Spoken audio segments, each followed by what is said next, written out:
Give the call to the member for Parkes. Thank you, Mr Speaker. My question is to the Minister for Infrastructure, Transport, Regional Development and Local Government.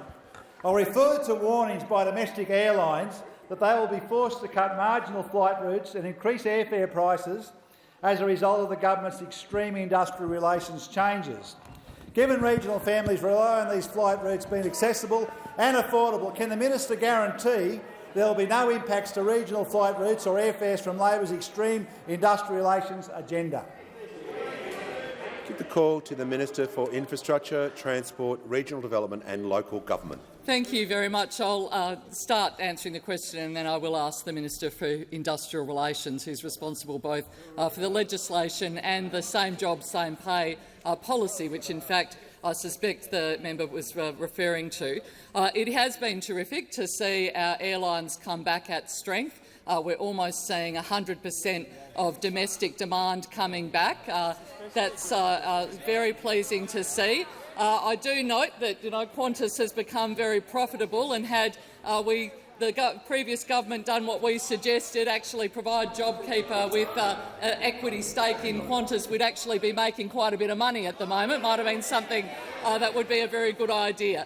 But I absolutely am conscious that Qantas is in the building lobbying, as are a number of other businesses at the moment. And can I assure you, our interest is getting wages moving and making sure that the services that are delivered right the way across the country and that the wages of regional people are actually benefiting from our industrial relations legislation. I'll ask the Minister. Give the call to the Minister for Employment and Industrial Relations. Thanks so much. I don't know what someone has to do to get a question in this place when the portfolio appears to be of interest. But I don't know what it is. I don't know what it'll take for those opposite to realise that it's not outrageous for the Australian workforce to want a share of profits that happen in Australia. It's not outrageous for the Australian workforce to see projects, to see businesses in Australia doing well and saying at the same time, why should they be constantly falling behind? There's nothing wrong with the Australian workforce believing that they should have a better chance of keeping up with what's happening in expenses in this country. On the point of order, I'll hear from the member for Parkes. The point of order, Mr Speaker, is I asked for the impact on flight routes.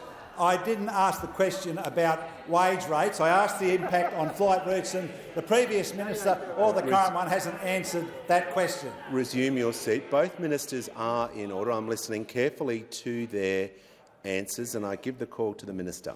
Thanks so much. One of the words that was used in the question from recollection was the word extreme. I'll tell you what's extreme. 10 years of wages not moving is extreme. 10 years of Australians going further and further behind. That's extreme. Australian workers knowing right now, over the last 10 years, they have, in fact now in real terms, earning less than what they were earning a decade ago. That's extreme. But that wasn't an accident. That was a deliberate design feature of how those opposite ran the economy. And they're onto it.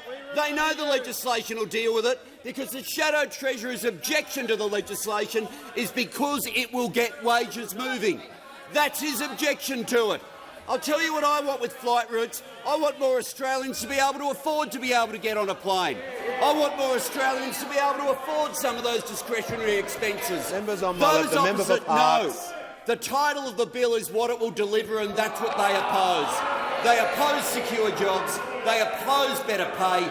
We intend to deliver both.